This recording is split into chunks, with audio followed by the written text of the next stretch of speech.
No. Good afternoon. How are you today? Good, how are you? Pretty good, pretty good. How was your spring break? It was wonderful. Got a chance to get out of town with my wife, so that was always fun. Where'd you go? Well, we went up to Seattle. We like to go up to right on the waterfront, and we did some like ferry rides, see different parts of the greater Seattle area. So it was fun. So hopefully you had a restful time. I slept in every day. Yeah, Like they say. yeah, it's a lot of work in school. It's probably good to have a little time to just kick back for a little bit. Yeah.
Well, I think we'll go in and get started. I know a few folks are running a little bit behind, but let me go ahead and open up in prayer and I'll give a sense of what we'll be covering today.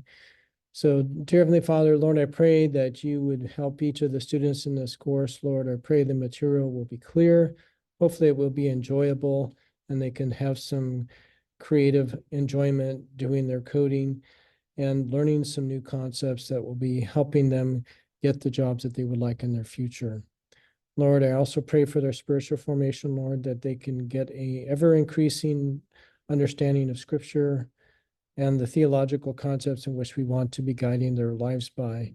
Help them to cherish them away in their hearts now and in their time of need that they can recall upon those resources. Also give them interesting and creative ways for faith integration. In Jesus' name we pray. Amen. Okay, so what we're going to talk about today is we're going to be continuing on our discussion about dictionaries or dictionary related things. And so we had a general introduction to dictionaries. So you have a key and a value. And so we talked about how you can have a generic with two values. We also got a chance to be talking about the various types of implementations. You can either do it with an array or a chain.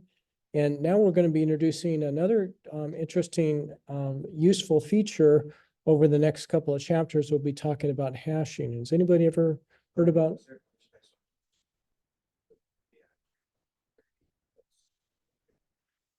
Well, I'm just happy that you're here. So, yeah. Is that like hash map, hash step? Yeah. And so we're going to review these concepts. And so what I'll do is I'll go through the lecture notes, and then I'll do a couple of video notes to reinforce some of the material that we're going to cover. And so so we'll answer the question, what is hashing? So there's a hash function that you can take to, instead of having things in alphabetical order or some type of sorted order, this is another way by using a hashing technique, you can quickly get from a value to what you're looking for, even if it's not sorted. There's also a variety of different approaches. There's like, how do you deal with my wife and I live in the same address. So if I was to create a dictionary that had two people go into that address, is that going to cause a collision? And so it is the way that you set up that dictionary. Can you only have one value? And if you can have more than one value, then you need to how to figure out how you're going to aggregate that information. And so that's what we'll start to be thinking about. So we'll introduce hashing, talk about hash functions. Maybe you can think of some simple examples, and in the video notes, we'll get a chance to be exploring that a little bit more. You can think like, say, where I live in El Segundo, everybody, it used to be everybody had the same prefix. And so you could say that, well, as long as you have that same prefix, your hashing code would just be your last four digits of your number. Now with cell phones and everything, you can have any number and it could go all over the place. And so what is a good hashing function? We'll get a chance to get an introduction to what that might be. So hashing is the technique that determines an index into a table using only an entry search key. And so how you do that is with a hash function. It takes a search key and produces the integer index of an element in the hash table. The search key is mapped or hashed to that index. So here would be an example. So whatever this H, this hashing function for a phone number, and when you look it up, it correlates to something. So here we're seeing it correlates to the address.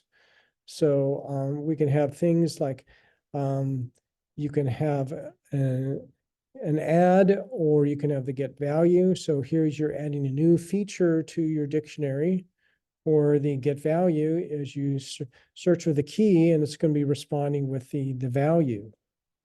And so this could be the index in the hashing table.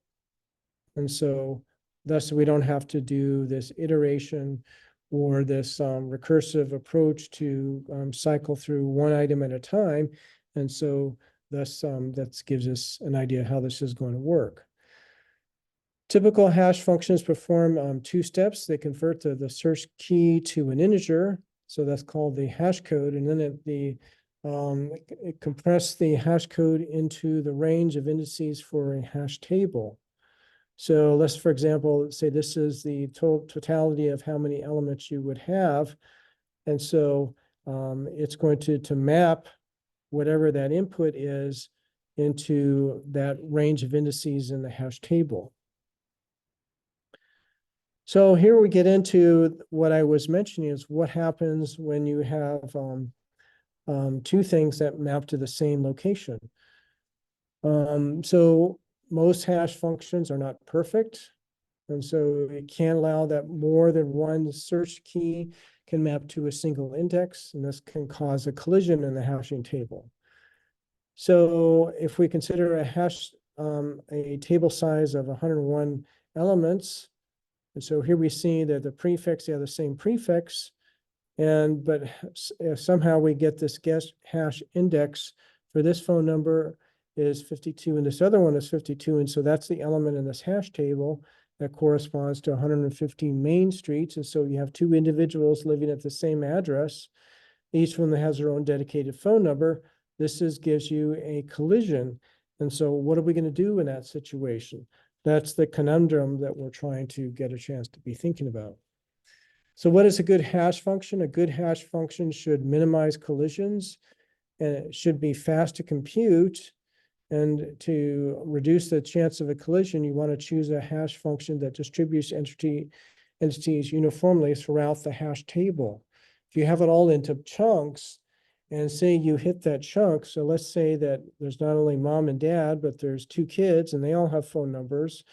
And so there's four people that are living at this address. You're going to see there's a lot of folks in this area. You don't want to be populating it with item number 53, 54, 55, and 56. You want to be spreading it out. So that's what we're trying to think about how that would go about doing that. So Java's base class is object and has a method called hash code that returns an integer hash code. So thus we have a particular instantiation of doing hashing, which may or may not be what you want to use. A class should define its own version of hash code.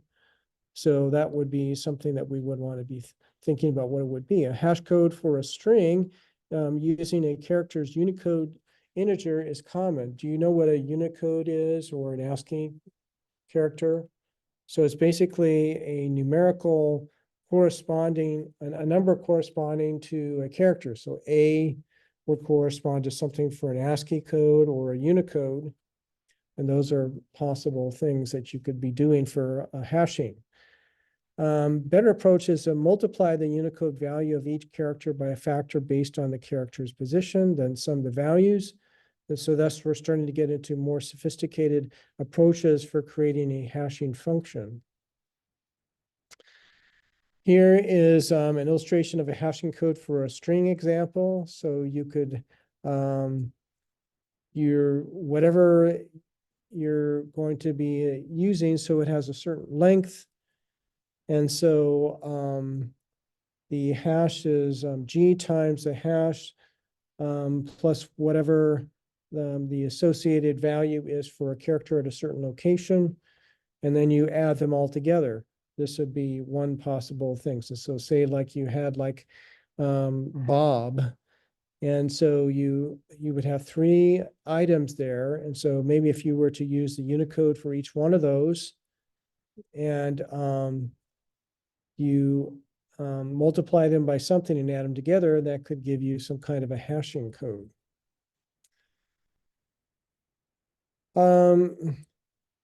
You can also be doing having other types of information. Instead of just having a string, you could have an integer, a byte, a short, or character. All of these would be other possibilities that you could be using. You could do a cast to a different type of primitive. So maybe a cast from an integer to a string, if you wanted to continue to be using this Unicode fashion or something else. You can also do compressing of a hash code. And so it's a common way to scale an integer. So see if I can not lose my place, but go back and forth. And so you have all of this thing here and you wanted to be spreading things out. How are you going to go about doing something like that? And so you can have a modulo and say the modulo operator is really cool. It's like, what's another one? Hello, what's another way of saying 61 seconds? 1 minute and 1 second, right? And so a lot of times you go back and forth, especially if you're a sports person, that things are clocked. And so you only have so much time. And so that's an example of using a modulo operator. And so you wanted to be spreading things out over that. Say if you had an array size of 60, that would be something that you would starting to be using a modulo operator. We've encountered that a little bit up to this point already. So here's just a function for compressing a hash code. And we'll get a chance to be seeing some of these in the video notes, so I won't dwell on this too much, but just trying to do some introduction for this first pass. So here we have some possibilities resolving a collision. So here we go back to this example. So my wife and I live at the same address. We both have 2 different cell phone numbers. It maps to the same address. That's a collision. What are we going to do? How are we going to resolve that collision? So do we do something about it? Does it, the last one to access it, it writes over that value? That would be a possibility. For a collision, a hash function maps search keys into a location in a hash table already in use. So the 2 choices is use another location, So maybe the item next to it, but then we start to get things into chunky ways, which isn't a good way to be doing it. You'd like to spread it out. Or you can change the structure of the hash table so that each array location can represent more than one value. So that would be some of the possibilities that we can do to figure it out.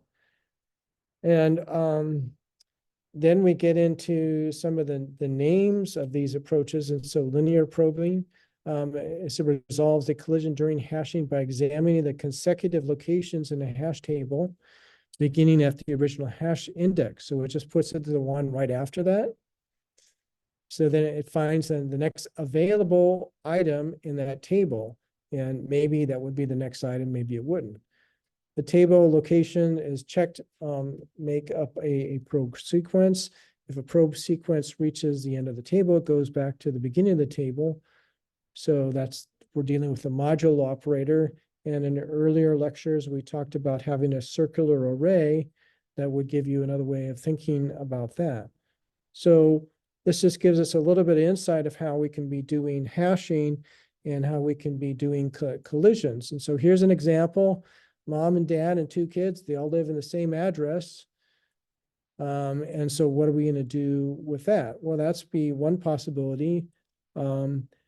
Maybe we're going to be mapping it to, well, what is their favorite house in their neighborhood? And so we just put them one after another.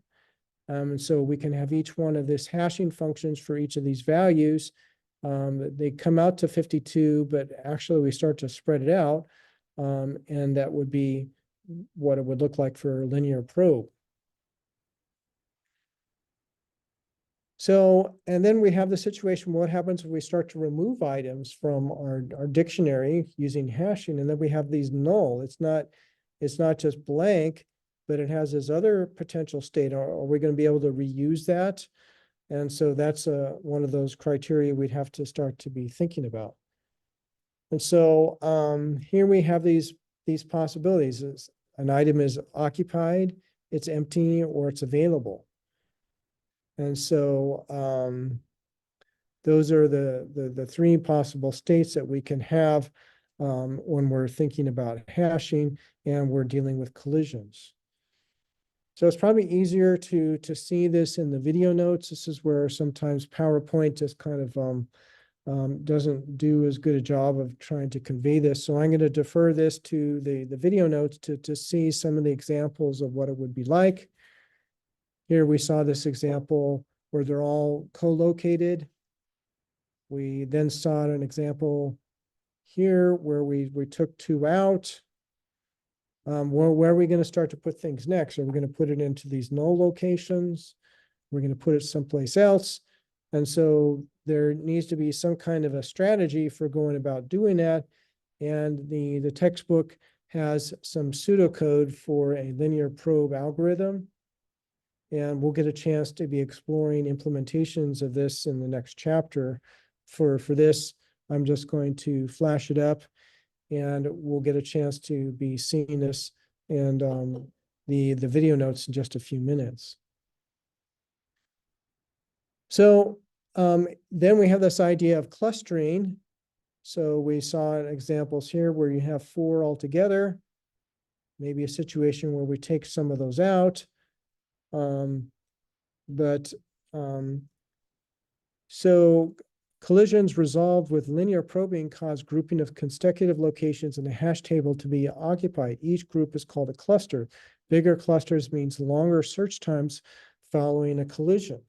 And so thus, a hash table is supposed to be really fast, but if you've done a lot of manipulations to your dictionary, it can take longer and longer to do those searches because it has to then go to a second order or a third order type of figuring out where exactly you want to have things go.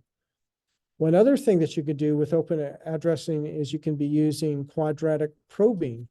And so instead of just putting it right next to each other, you use some other type of rationale. And so here you have like, you move it quadratic approach. And so it's a value plus whatever that next index squared. And so that's just going to be putting things in k plus 1, k plus 4, k plus 9. And so it's going to be spreading things out evenly across that whole table. And that could actually help to give a little bit better performance. There's other things here. You can also have double hashing. You can have linear probing and quadratic probing, and increments to k to define a probe sequence. Both are independent of the search key. But on the other hand, double hashing uses a second hash function to compute these increments. This is a key dependent method. So we're just listing all of these tools that we're putting in our toolbox of possible things that we could be doing to help to deal with collisions. And so this just gives you an example of what open addressing with double hashing would be. So you have a value, and if you have a collision, then we're going to be having another value that we're going to use, and that is part of the process that we're seeing explored here. So what are some potential problems with open addressing? Recall each location is either occupied, empty, or available. Frequent additions and removals can result in no locations that are null. So thus, you all have your projects that you're working on, and you can be thinking about that data set. And so is it a fairly static data set? You can think like Webster's dictionary. Every time you pick it up, that definition is going to be on page 327. It's not going to change. But if you have an electronic dictionary that you have control that you can add and remove, say for a slightly different application, then you could have some issues, and maybe open addressing may not be the best approach.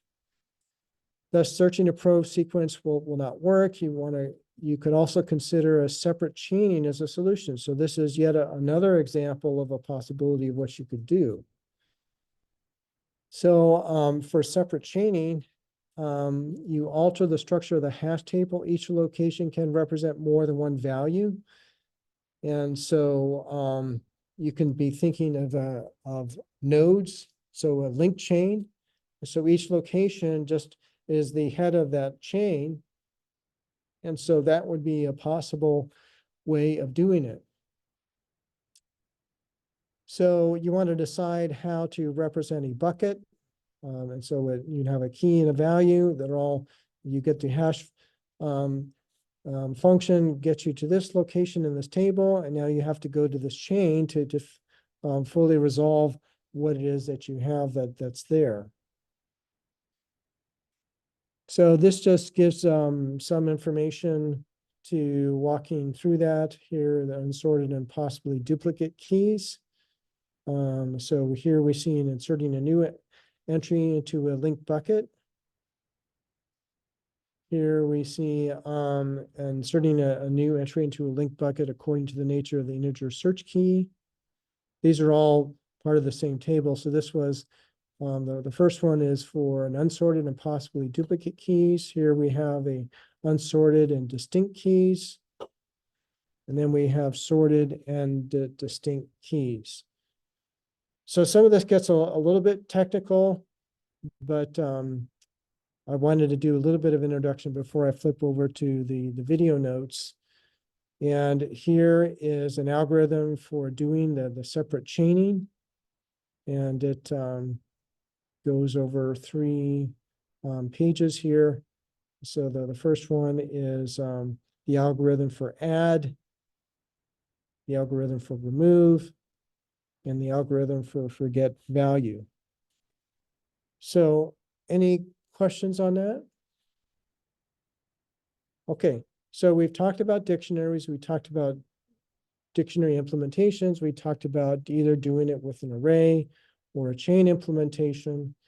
Now we're introducing a new concept where we explore what hashing is, and the chapter after that, we'll see how hashing can actually be helpful for dictionary implementation. So let's go ahead and flip over to the video notes, play a couple of those.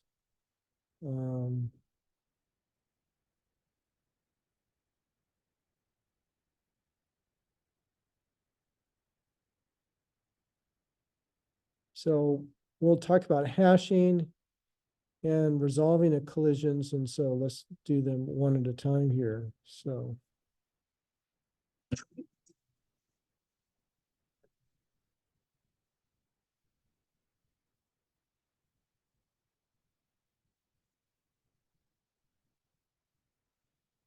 This lecture introduces a technique called hashing that ideally can result in order of at most 1 search times. That's a huge motivation for a search. No matter what you have, it's going to be a big O notation of 1 rather than the big O notation of n or n log n. Those are some things we've been exposed to. So that's the good side. That's the positive. Because searching databases is such a widespread application of computers, the dictionary is an important abstract data type. The implementations that we discussed in the previous lectures are fine for certain applications, but for others, they're inadequate. For example, if locating data is critical, even an order of at most log n search can be too slow. Such is the case for the emergency telephone 911 system. If you call 911 from a landline, your telephone number is the key in a search of the dictionary of street addresses. Obviously, you want this search to find your location immediately. Hashing can be an excellent choice for implementing a dictionary when searching is the primary task. But as good as hashing can be, it's not always appropriate. For example, hashing cannot provide a traversal of the search keys in sorted order. Do you spend time looking for your keys in the morning? Do you know exactly where they are? Some of us spend too much time sequentially searching our unsorted possessions. So here we see there's things that hashing is good at. It's not good at traversals. And so that would be something else to be thinking about. Others have special places for things and know just where to find each one. An array can provide such a place for a dictionary's entries. Admittedly, arrays have their disadvantages, but you can access any entry in an array directly if you know its index. No other array entry needs to be involved. Hashing is a technique that determines this index using only an entry search key without searching. The array that stores values is called a hash table. A hash function takes a search key and produces the integer index of an element in the hash table. So once you've got the hash table set up, it's going to be very fast. So part of your implementation in the beginning is to be setting up this hash table, then you have access to it through a hash function. This array element is where you would either store or look for the search key's associated value. For example, the 911 emergency system could take your telephone number, convert it to a suitable integer I, and store a reference to your street address in the array element I. We say that the telephone number, that is the search key, either maps or hashes to the index I. This index is called a hash index. And sometimes we'll say that the search key maps or hashes into the table location at the index I. Let's look at a quick example of how hashing works. We'll use this array as our hash table. It stores the addresses of everyone in our 911 calling area. The search key is the telephone number of the person calling. If someone calls us, to find the index of the array element containing the person's address, we pass the telephone number to our hash function. This function translates or maps the telephone number to an integer that we use as an index into the table to retrieve the person's address. A simple algorithm that uses a hash function to add an entry to our collection might look like this, where we find the index by sending the hash function a search key and then add the value at that location in the hash table. To retrieve a value stored in the hash table, we would again use the hash function and send it the search key to find the index of the value. We can then return the entry stored at that element in the hash table. The hash function is an important part of this process, so let's look at it closer. So this table is basically a lookup function. So that's the reason why it's big O notation of A 1. public hash function maps each search key to a different integer that is suitable as an index into the hash table. For example, if our hash table had 1,000 elements, a perfect hash function would map up to 1,000 search keys to the 1,000 elements in the hash table. Normally, a perfect hash function is only possible if the number of unique search keys is the same as the number of elements in the hash table. What's more common is a sparse hash table, a hash table where only a few elements are in use. This avoids the possibility that two search keys map to the same element in the table, but it also wastes space. So perfect hash table, your Webster dictionary, and so it's compact, every element is used, but it's not changing. Sparse hash table would be better if there is some dynamic changes, adding and subtractions that are going on. And so you're trying to distribute them evenly in the table, which we talked a little bit when we were going over the lecture notes. Let's look at an example. Let's say our small town has 700 residents. All telephone numbers are part of the 555 exchange. A simple hash for our telephone numbers returns the 4-digit extension. For example, the hash of 5551234 returns 1234. This hash function returns a unique integer value for each telephone number. This requires a hash table of 10,000 elements since our hash values range from 000 to 9999. So this is definitely going to be a sparse hash table because you only have 700 residents and only 700 of this prefix is going to be used for the small city. The table will be sparse since 9,300 elements aren't going to be used. If our town only has 700 residents, we don't need a table that has 10,000 elements. Only 700 would suffice. If we could compress the 10,000 possible values down to 700, we could use a 700 element hash table. One way to do this is to take the last 4 digits of telephone number. So you may have already picked this up. Anybody have an idea how you would compress that?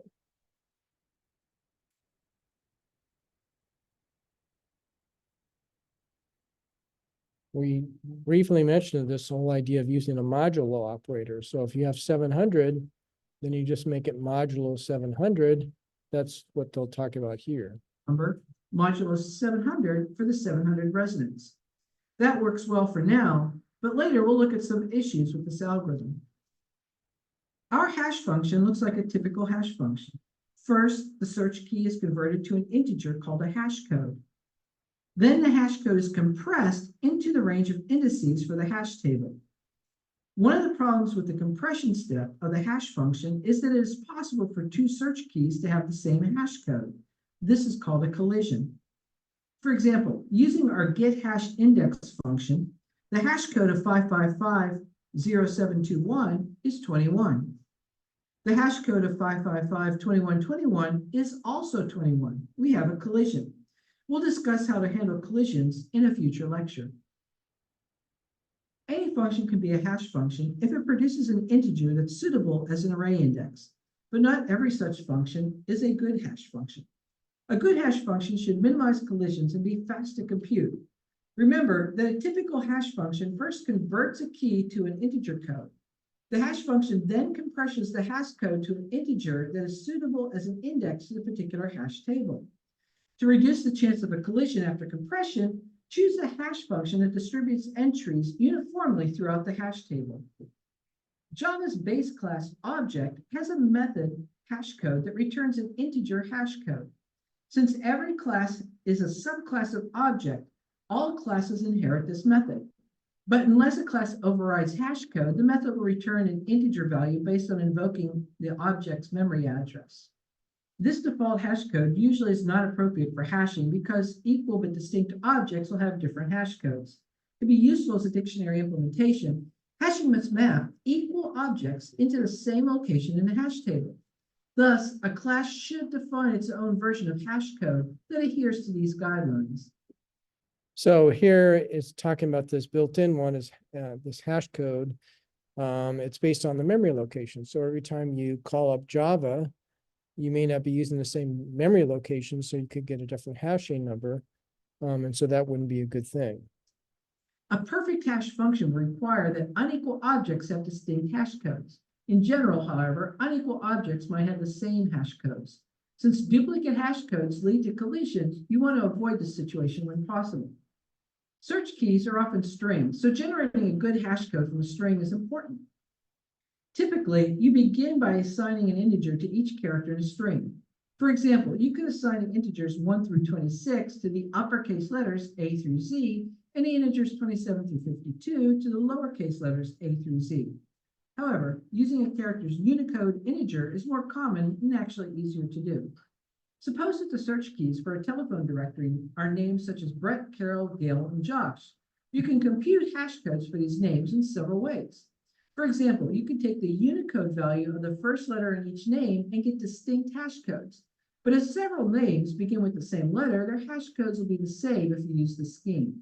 Since the letters that occur in any one position of a name do not occur with equal probability, a hash function that uses any particular letter will not distribute the names uniformly throughout the hash table.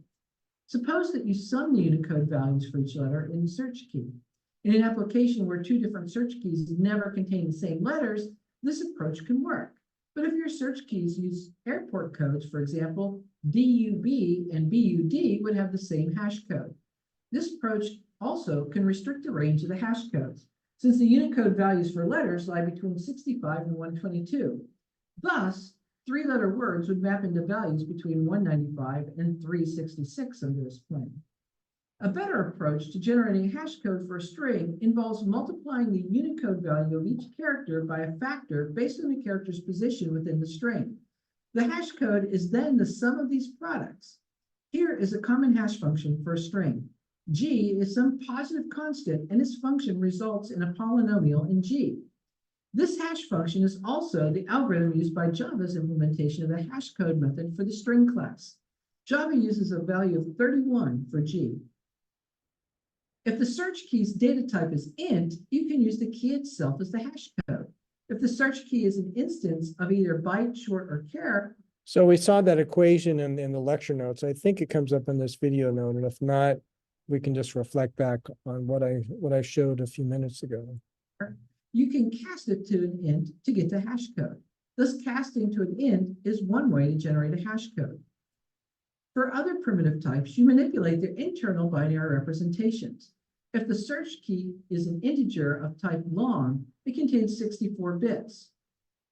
An int has 32 bits. Simply casting the 64-bit search key to an int or performing modulo 2 to the 32 would lose its first 32 bits. As a result, all keys that differ in only their first 32 bits will have the same hash code and collide. For this reason, ignoring part of the search key can be a problem. Instead of ignoring a part of a long search key, divide it into several pieces, then combine the pieces by either addition or bitwise Boolean operations such as exclusive OR. This process is called folding. The most common way to scale an integer so that it lies within a given range of values is to use Java's modulus operator. For a positive hash code C and a positive integer n, C modulo n divides C by n and takes the remainder as the result. This remainder lies between 0 and n minus 1. This C modulo n is ideal for the index of a hash table that has n locations. So n should equal the size of the hash table, but not any n will work. For example, if n is even, C modulo n has the same parity as C. That is, if C is even, C modulo n is even. If C is odd, C modulo n is odd. If the hash codes are biased toward either even or odd values, and note that hash codes based on memory addresses are typically even, the indices to the hash table will have the same bias. Instead of a uniform distribution of indices, you'll leave out the indices of many table locations if n is even. Thus, n, the size of the hash table, should always be an odd number. So we're just getting some good strategies for how to create a hashing function. No, it's a lot to take in, but this just gives you a little bit of a perspective on this. When n is a prime number, one that's divisible only by 1 in itself, C modulo n provides values that are distributed throughout the index range 0 through n minus 1. All prime numbers, with the exception of 2, are on. One final detail remains. It's possible a hash code function might return a negative integer, so you need to be a bit careful. If C is negative, C modulo n lies between 1 minus n and 0. A 0 result is fine, but if C modulo n is negative, add n to it so that it lies between 1 and n minus 1. We can now implement a hash function for the ADT dictionary. Here is a method that computes the hash index for a given search key whose data type is the generic object of type K. The data field hash table is the array that serves as the hash table. Realize that the hash table length is the size of the array, not the number of current entries in the hash table. We assume the size is a prime number and that the method hash code returns a hash code consistent with the previous discussion. Okay, so this is our first introduction to hashing. We went through it over the lectures. Now we're going through the video notes to get some perspective. It's not until the next chapter that some of this will probably be making a little bit more sense of how we can be using it in a dictionary. But let's just take it one step at a time. So now we talked about some strategies for making a hashing function. Then there's this other piece that we had a little bit of an introduction into, is thinking about how we're going to handle collisions. And so this video notes will give us a little bit more perspective on that. And we did this towards the latter part of the lecture notes that I was showing you.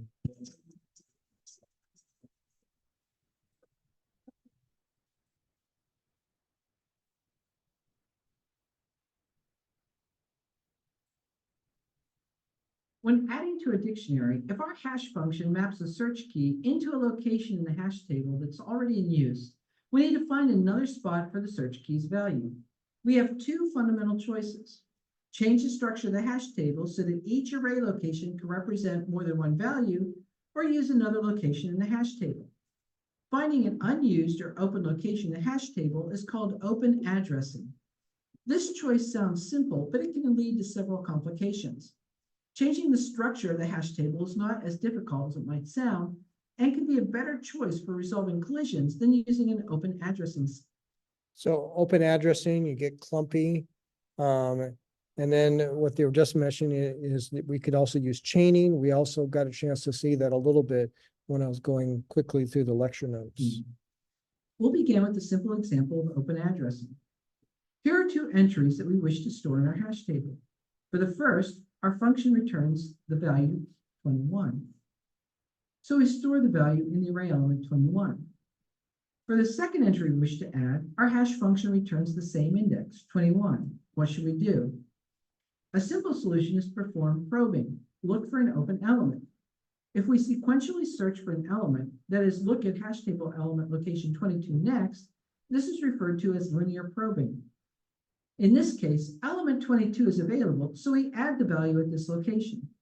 Then, if another search key returns either 21 or 22, we would store it in element 23, since that's the next available hash table location.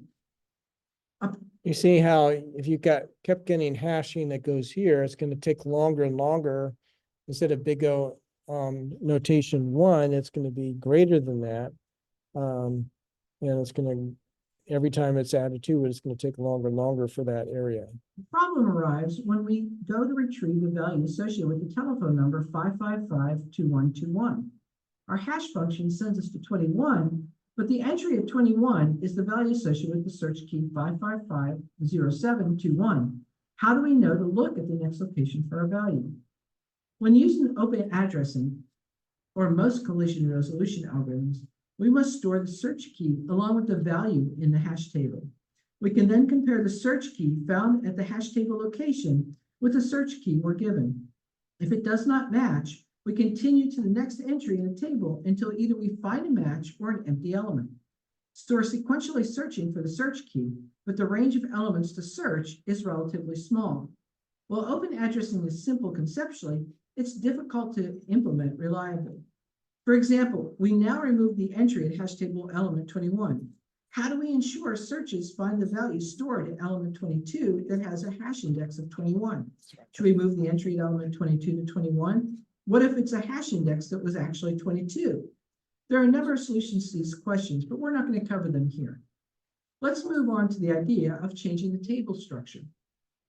A second general approach to collision resolution alters the structure of the hash table so that each location can represent more than one value.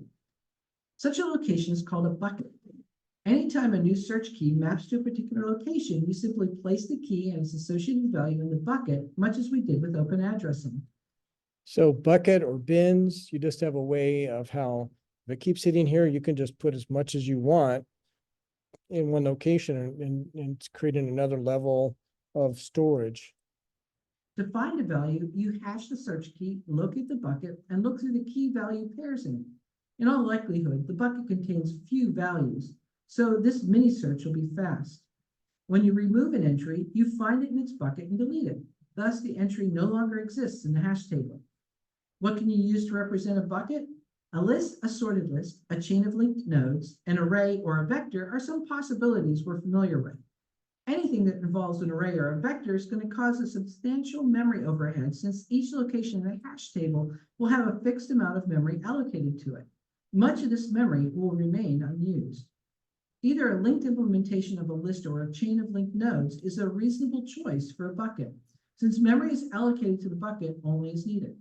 In this arrangement, each location in the hash table is a head reference to a chain of linked nodes that make up the bucket. Each node contains references to a search key, to the key's associated value, and to the next node in the chain. Notice. So hopefully you're starting to see conceptually what the separate chaining is. We saw linear probing. That was what we did first. And now instead of having it just put it to the next memory location, now we just have this other bucket or binning that's related to one another by a chain. So you have the first item, then you go to the next one. And so that's what will start to happen if you get these things that are going to the same hashing. To the node must reference the search key so that you can locate it later when you search the chain. Resolving collisions by using buckets that are linked chains is called separate chaining. Where in the chain should we insert entries with duplicate hash indices depends on how we are implementing our dictionary. If we have a dictionary that allows duplicate keys, adding a new entry to the beginning of the correct chain is fastest. However, if we want distinct search keys, adding a new entry requires us to search a chain for the search key. If we don't find it, we'll be at the end of the chain where we can add the new entry. But since we have to search the chain anyway, you can maintain the chain in sorted order by search key. Subsequent searches would be a little bit faster then. Typically, chains are short, so this refinement might not be worth the effort. So once again, remember, you think, look at all the different sorting algorithms that we have, like a selection sort, a merge sort, quick sort. There's pros and cons for each one of these. And so we're getting that table of contents of all these possibilities that you're just getting exposed to. So this gets into part of the courses like a survey. I think hashing is really pretty cool, but we want to get a chance to be thinking about an implementation. That'll be our next chapter that we'll start to get into. And perhaps when you're doing your dictionary implementation, you might want to give this a shot, but I'll leave it up to you guys.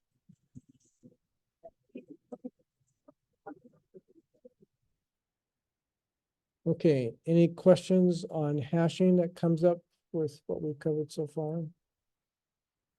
Okay. So,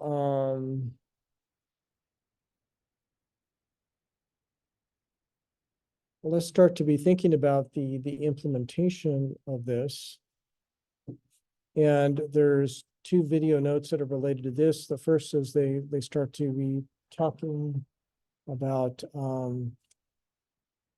the efficiency of the hashing. And so we talked in general terms about what that might be.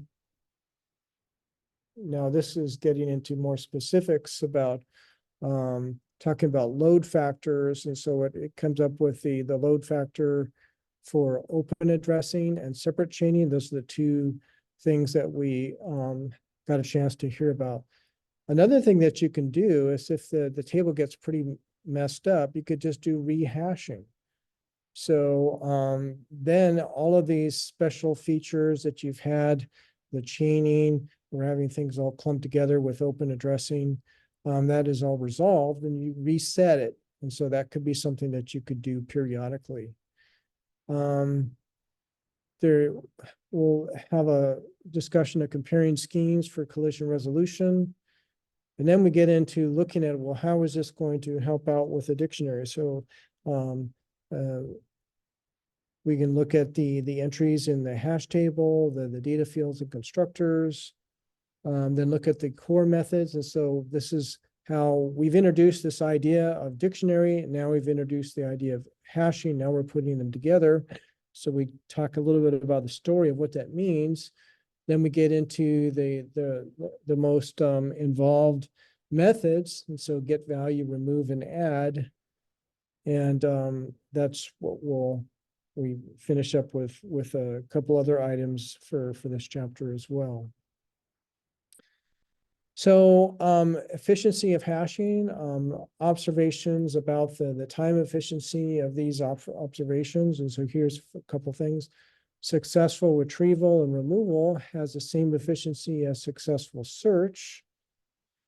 Unsuccessful retrieval and removal has the same efficiency as unsuccessful search.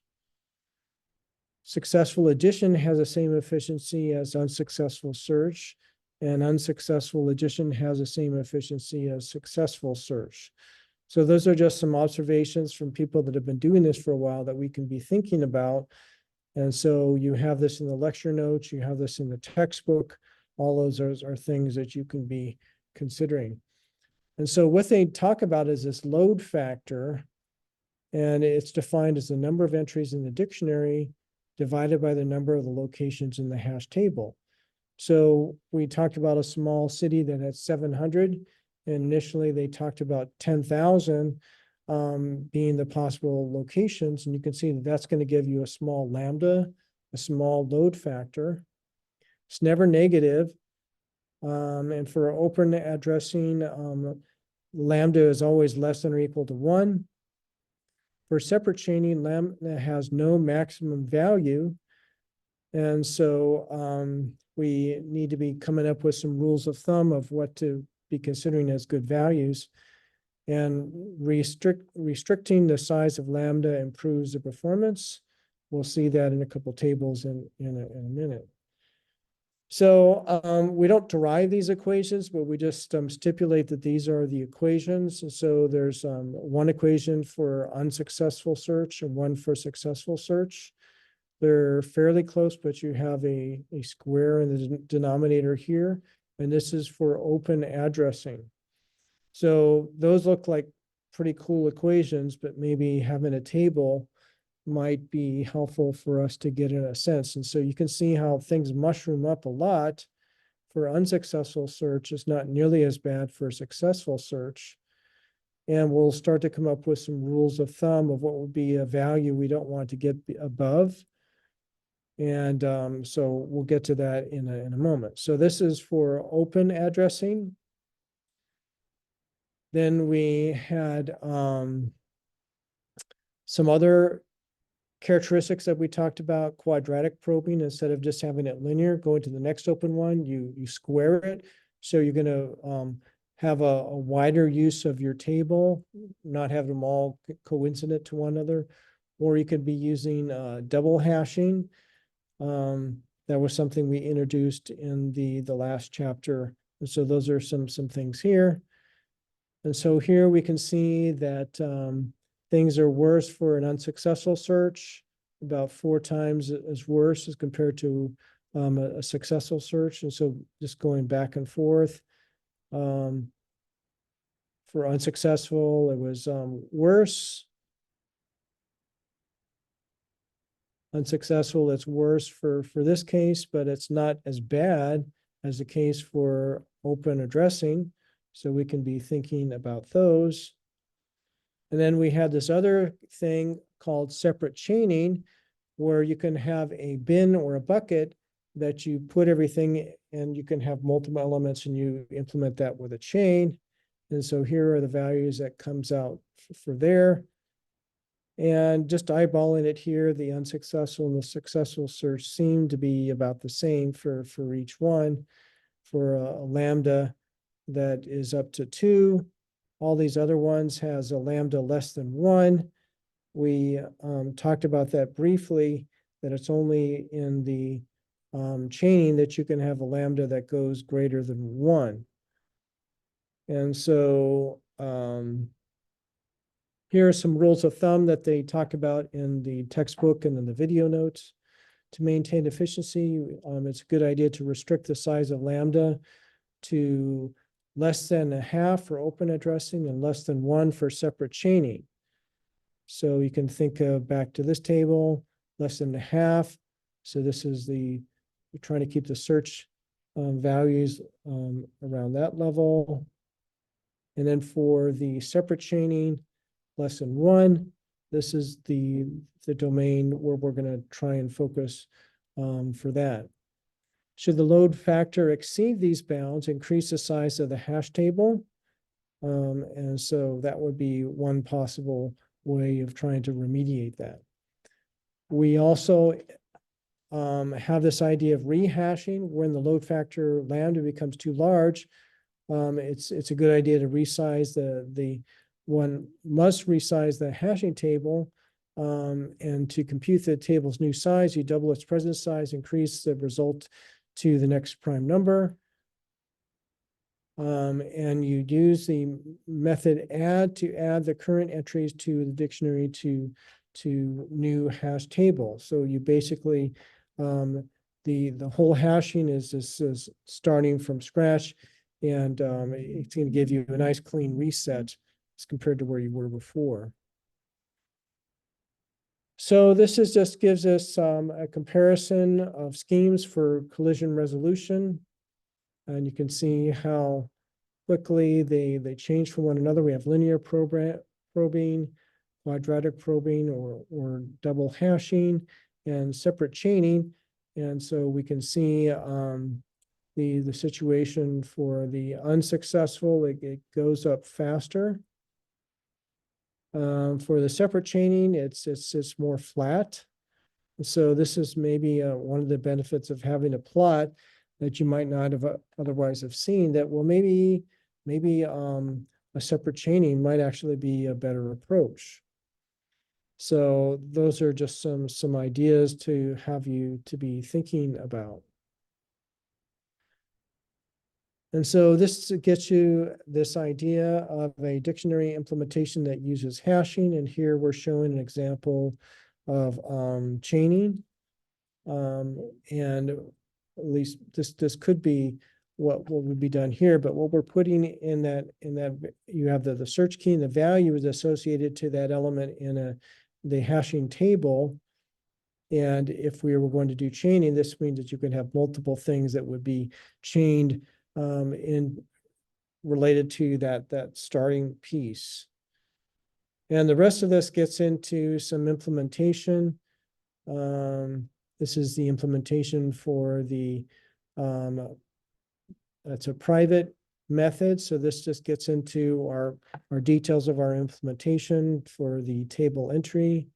I'm not going to go through this in detail at the moment. Here is an outline of the class, the hash dictionary.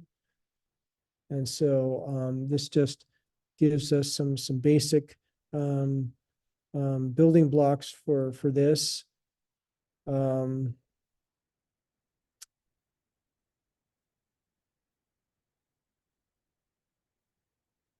So this is so we're implementing the dictionary interface. We're doing it with an array. Remember, when we have the max capacity and default capacity, that indicates that we're doing it with an array implementation.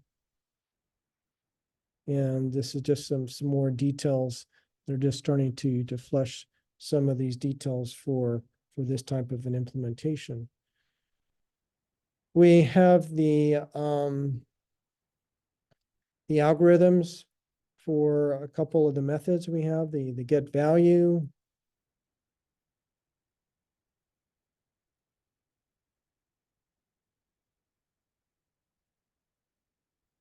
So we have the algorithm, and then we have the implementation for get value. The algorithm for remove goes over, this is the algorithm for adding a new entry, remove and add. Sorry. Here we have a private method for a large hash table. And well, I'll just go through the rest of these charts real fast, but I'll spend a little bit more time talking about them. Here we have an illustration of a hash table containing occupied elements, available elements, and null values. And so those are the three possibilities. It's a little bit harder to see these with it being black and white. So the dark gray, it's occupied with the current entry. Medium gray means it's available. And the light gray means that it's empty and it has a null value. So those are the three possibilities. So that would be fairly congested table, depending on how you want to look at it. And this is just some more details that we haven't really spoken about yet. For a dictionary, we have the key and the value iterator. And so this is starting to get into the details of what it would be when we're thinking about a hashing type of approach for that. So these are the two slides for a key iterator. And as typical, we mentioned a couple things that are included in the Java library: class hash map, and then the class hash set. So anyway, a lot of material that we've covered there, but that just gives us an introduction into hashing, and we'll spend a little bit more time talking about that on Thursday. Any other comments or questions on that? Okay, well, I think that's a good breaking point. And I'll look forward to see you all on Thursday. We'll do some more reviewing some code in Eclipse. And I hope you guys have a good rest of your day. Take care.